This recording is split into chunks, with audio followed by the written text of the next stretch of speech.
തെന്നിന്ത്യൻ സിനിമയിൽ എപ്പോഴും ചർച്ച ചെയ്യപ്പെടുന്ന സംവിധായകരിൽ ഒരാളാണ് ലോകേഷ് കനകരാജ്. ഇപ്പോഴിതാ അദ്ദേഹത്തിൻ്റെ പുതിയ ചിത്രത്തെപ്പറ്റിയുള്ള ചർച്ചകൾ ആരംഭിച്ചു കഴിഞ്ഞു. ലോകേഷ് കഥയും തിരക്കഥയും രചിച്ച് രാഘവ ലോറൻസ് കഥാപാത്രമായി ഭാഗ്യരാജ് സംവിധാനം ചെയ്യുന്ന പുതിയ ചിത്രമാണ് ബെൻസ്. ചിത്രം LCUവിൻ്റെ ഭാഗമാണെന്ന് മുൻപേ പ്രഖ്യാപിച്ചിരുന്നു.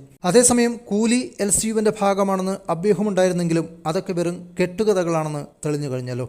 കൂലി ഫ്ലോപ്പാണോ എന്ന് ചോദിച്ചാൽ ഞാൻ എന്താ പറയുക, നിങ്ങൾക്ക് തന്നെ അറിയാലോ.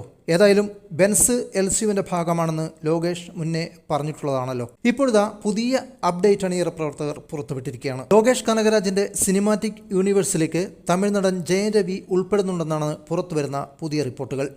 സിനിമയിൽ സെക്കൻഡ് സ്റ്റാറായി ജയൻ രവി ഉണ്ടെന്നാണ് അണിയറ വൃത്തങ്ങൾ നൽകുന്ന സൂചന.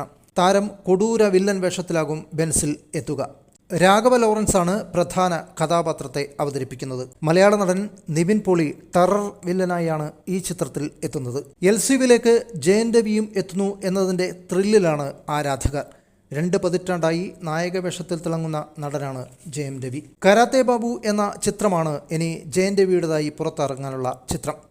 മറ്റൊരു വീഡിയോയുമായി വീണ്ടും കാണാം. പുതുപുത്തൻ സിനിമാ വാർത്തകൾക്കായി നമ്മുടെ ഈ ചാനൽ സബ്സ്ക്രൈബ് ചെയ്യുമല്ലോ.